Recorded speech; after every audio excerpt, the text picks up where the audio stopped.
Welcome back to my nest vibes. ഇന്നത്തെ ഒരു കുട്ടി വ്ലോഗാണ് കേട്ടോ. നമ്മൾ ഇന്ന് ശിവരാത്രി തൊഴാനായിട്ട് പോവാണ്. അതിനായിട്ട് ജബലരിയിലുള്ള ഒരു ശിവക്ഷേത്രത്തിലേക്കാണ് നമ്മൾ പോകുന്നത്. റോഡ് ഇത്തിരി ബിസി ആണെന്ന് അറിഞ്ഞിട്ട് തന്നെയാണ് നമ്മൾ ഇറങ്ങിയത്. കുറച്ചൊക്കെ ഗൂഗിൾ നമ്മളെ പറ്റിച്ചെങ്കിലും നമ്മൾ അവസാനം നമ്മൾ അവിടെ എത്തിച്ചേരാണ് ഉണ്ടായത് കേട്ടോ. കുറെ ദിവസമായി നമ്മൾ തൊഴണം തൊഴണം എന്ന് വിചാരിച്ചിട്ട് ഇറങ്ങും, പിന്നെ നമുക്ക് കാണാൻ പറ്റാതെ നമ്മൾ തിരിച്ചു വരും. ഈ പ്രാവശ്യം എന്തായാലും തൊഴണം, എത്ര കഷ്ടപ്പെട്ടിട്ടായാലും തൊഴണം എന്ന് വിചാരിച്ചിട്ട് തന്നെയാണ് ഇറങ്ങിയത്.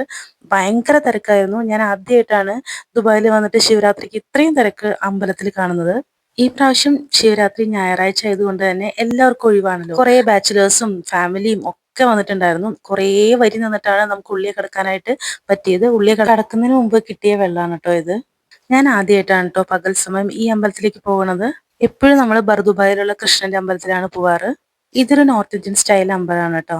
ശിവരാത്രി ആയതുകൊണ്ട് തന്നെ എല്ലാവരും ഭയങ്കര നാമം ജപമായിരുന്നു കേട്ടോ. ഹര ഹര മഹാദേവ്, ശംഭോ മഹാദേവ, ഇങ്ങനെയൊക്കെ എല്ലാവരും ഉറക്കെ ഉറക്കെ ജപിച്ചുകൊണ്ടിരിക്കുകയായിരുന്നു. ഈ അമ്പലത്തിന്റെ ഉള്ളിലുള്ള കുറച്ച് കാഴ്ചകളൊക്കെ നിങ്ങൾ കണ്ടോളൂ കേട്ടോ.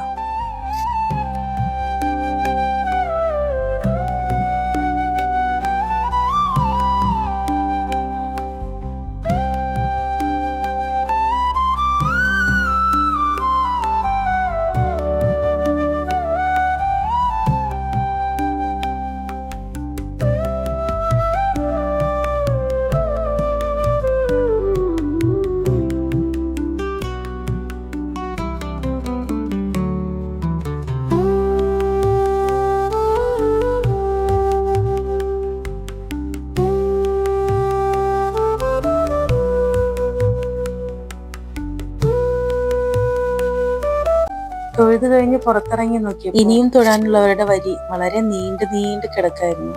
അത് കഴിഞ്ഞ് പുറത്തിറങ്ങിയപ്പോഴാണ് മനസ്സിലായത് ഇനിയും കൂടുതൽ കൂടുതൽ ആളുകൾ തൊഴാനായിട്ട് വണ്ടികൾ ഇങ്ങനെ വന്നുകൊണ്ടിരിക്കുകയാണ്. തൊഴുത് കഴിഞ്ഞവരെ സമാധാനത്തോടെയും സന്തോഷത്തോടെയും ഈ വർഷത്തെ ശിവരാത്രിയുടെ ആഘോഷം അവരുടെ മനസ്സിൽ മുഴുവൻ നിറച്ചുകൊണ്ട് ഓരോരോ വീടുകളിലേക്ക് പോകുന്ന കാഴ്ചയാണ് പിന്നീട് കണ്ടത്. ഞങ്ങളും വളരെ സന്തോഷത്തോടു കൂടി തന്നെ വീട്ടിലേക്ക് മടങ്ങി. അപ്പോൾ ഇനി നെക്സ്റ്റ് വീഡിയോയിൽ നമുക്ക് കാണാം. അതുവരേക്കും ബൈ.